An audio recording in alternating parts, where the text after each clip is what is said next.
భగవద్బంధువులందరికీ నమస్కారం. హిందూ ప్యాడ్ ఛానల్కి స్వాగతం. స్కంద పురాణాంతర్గత వైశాఖ మాస మహాత్మ్యము. వైశాఖ మాస మహాత్మ్యములో 6వ అధ్యాయము జలదాన మహాత్మ్యము మరియు గృహగోధికా కథ. నారదుని మాటలను విన్న అంబరీష మహారాజు నారదునికి నమస్కరించి, మహర్షి, వైశాఖ మాస విశిష్టతను వివరించిన మీకు కృతజ్ఞుడను. వైశాఖ మాస విశిష్టతను మరింతగా వివరింపగోరుచున్నాను అని ప్రార్థించాడు. అప్పుడు నారద మహర్షి ఇలా అనెను: మహారాజా, వినుము. మాసవ్రతములన్నింటిలో ఉత్తమమగు వైశాఖ మాసమున మార్గాయాసమున దప్పిక పడిన వారికి నీటిని ఇయ్యని వారు పశుపక్ష్యాది జన్మలను పొందుతారు. ఈ విషయమున ఒక బ్రాహ్మణునకు పూర్వము జరిగిన సంవాదమును వినుము. ఈ కథ మిక్కిలి ఆశ్చర్యమును కలిగించును. ఈ కథ వైశాఖ మాస దానమహిమకు తార్కాణమైన ఉదాహరణ. పూర్వము ఇక్ష్వాకు రాజవంశమున హేమాంగుడు అనే రాజు కలడు. అతడు అనేక గోదానములను గావించెను.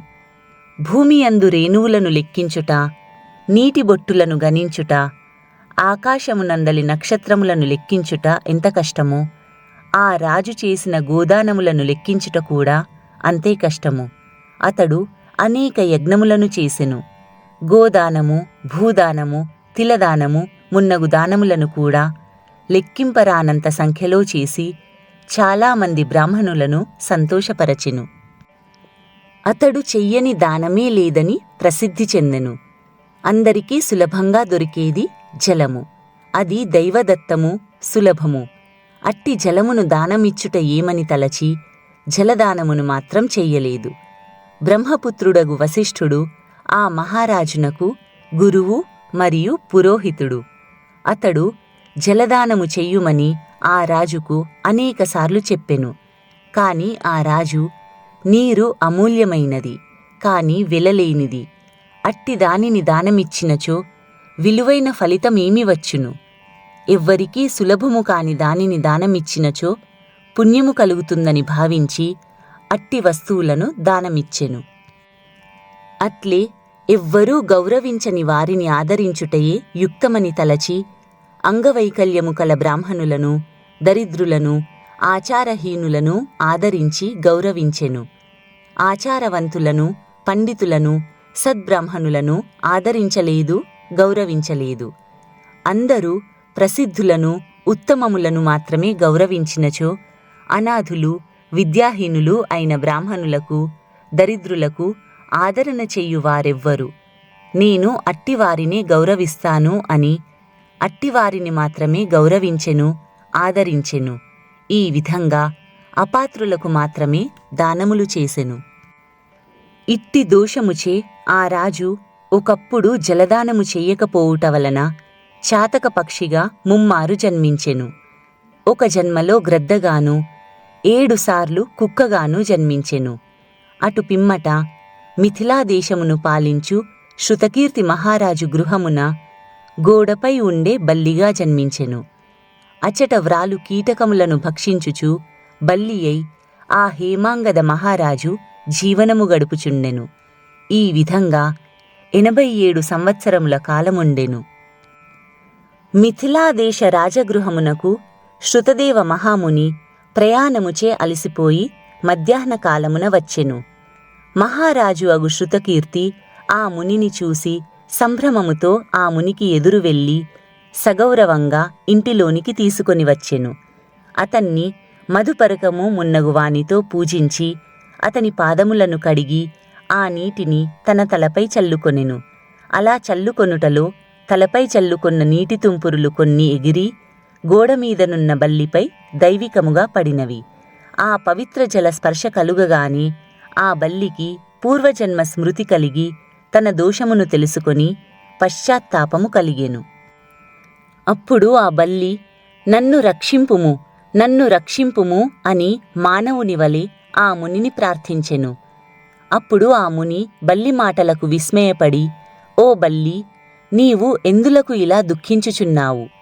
నీవు ఏ పని చేసి ఇట్టి దశను పొందితివి? ఇలా ఎందుకు అరుచుచున్నావు?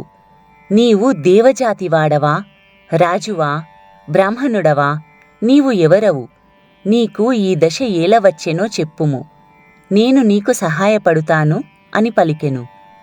శృతదేవుని మాటలను విన్న బల్లి రూపమున ఉన్న హేమాంగద మహారాజు, మహాత్మా, నేను ఇక్ష్వాకు కులమున జన్మించిన హేమాంగదుడను, ప్రభువును, వేదశాస్త్ర విశారదుడను.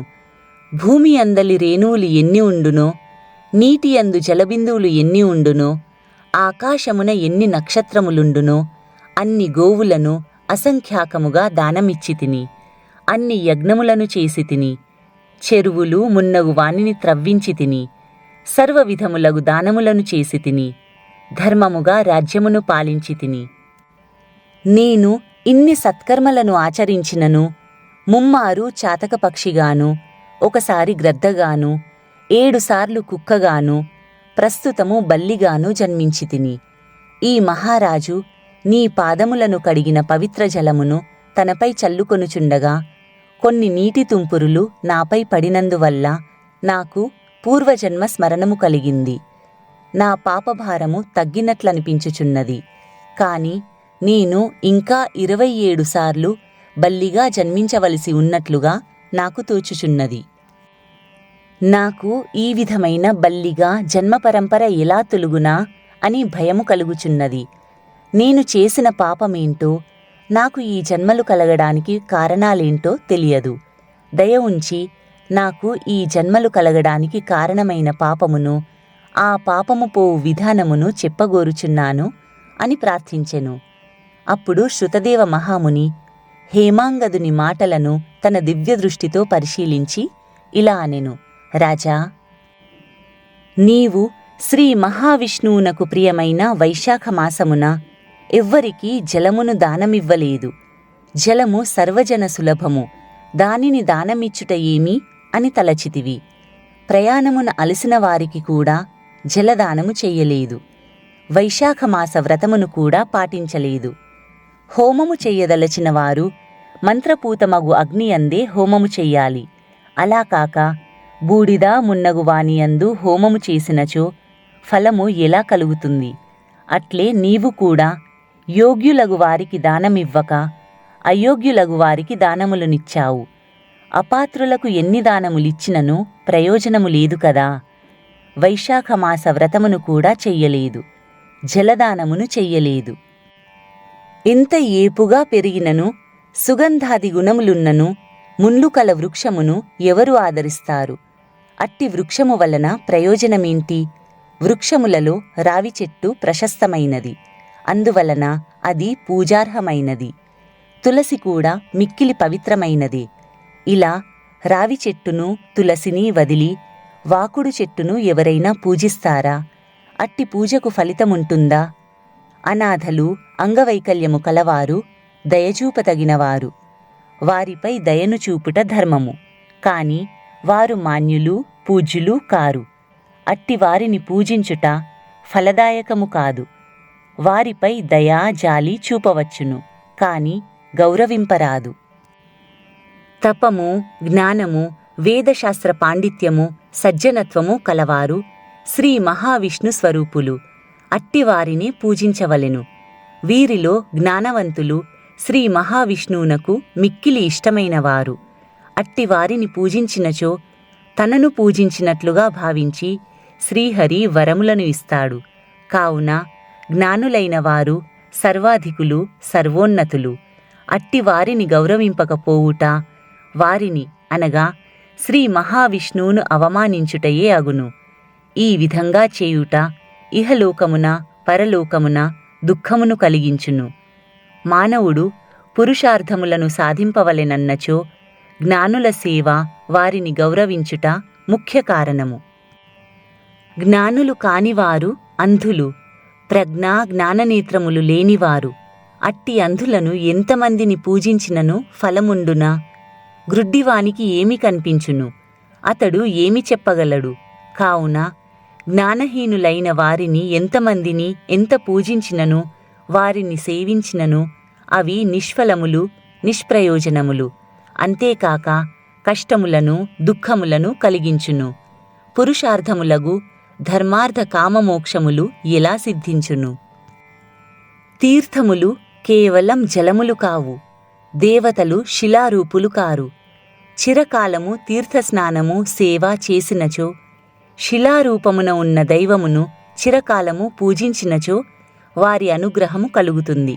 కాని జ్ఞానులగు సజ్జనులను దర్శించినంతనే వారు ప్రసన్నులవుతారు, ఇష్టఫల ప్రాప్తిని కలిగిస్తారు.